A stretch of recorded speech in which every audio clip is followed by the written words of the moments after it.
गर्भवती मृत्यू प्रकरणामध्ये दीनानाथ मंगेशकर रुग्णालयानं पत्रकार परिषद गुंडाळली। पत्रकार प्रश्न विचारताच संचालक डॉक्टर धनंजय केळकर निघून गेले।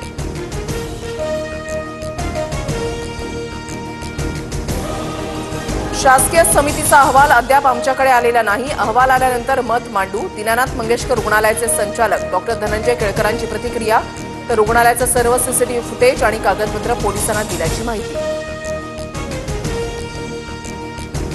घरगुती गॅस सिलेंडरच्या किमतीमध्ये 50 रुपयांची वाढ। राज्यामध्ये सिलेंडर 853 रुपयांना मिळणार, तर उज्ज्वला योजनेच्या सिलेंडरची किंमतही 500च्या ऐवजी 550 असणार।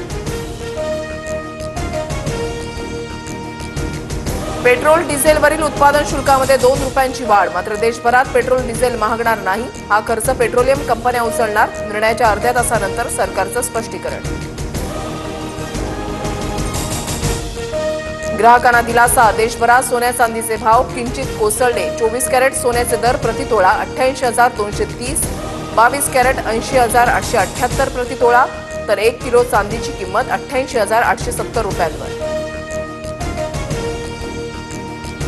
डोनाल्ड ट्रम्प यांच्या टॅरिफ धोरणामुळे भारतीय शेअर बाजारामध्ये हाहाकार। गुंतवणूकदारांचे 19 लाख कोटी बुडाले। मिड कॅप आणि स्मॉल कॅप स्टॉकमध्येही 10% घसरण।